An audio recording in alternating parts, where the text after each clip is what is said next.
कार्यक्रमाला शहराचे लोकप्रिय आमदार राजूमामा भोळे नाव घ्यायला सांगितलेलं आहे. काका तुम्ही नाव तुमचा मान राखून घेते. जन्म दिला मातेने, पालन केले पित्याने, सुरेश रावांचे नाव घेते पत्नी या नात्याने. संत ज्ञानेश्वर महाराजांच्या विचारधारेतून समाजात भक्ती, सद्भावना आणि संस्कारांचा प्रकाश पसरवणारा ज्ञानेश्वरी पारायण सप्ताह सध्या जळगावात भक्तिभावाने सुरू आहे.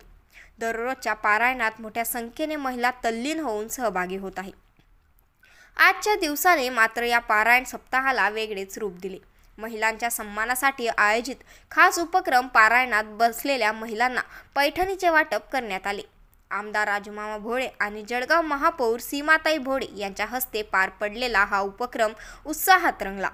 पैठणी स्वीकारताना अनेक महिलांच्या चेहऱ्यावर आनंदाची उजळण पाहायला मिळाली. यावेळी आमदार राजूमामा भोळे म्हणाले, ज्ञानेश्वरी पारायण ही आपल्या आध्यात्मिक वारशाची आधारशिला आहे.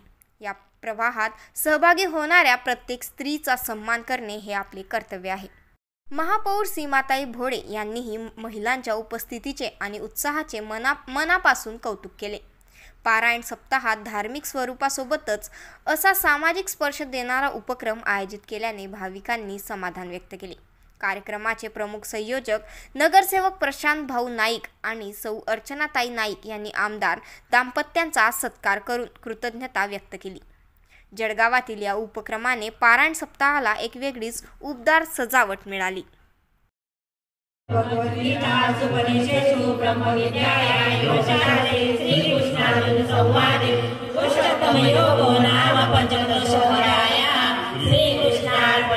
आदरणीय महाराजांना वंदन करून या संजीवनी सोहळ्याच्या निमित्ताने आदरणीय प्रशांत भाऊ, आदरणीय ताई, त्यांचा सर्व परिवार, समोर बसलेल्या सर्व माता बंधू भगिनी मित्रांनो,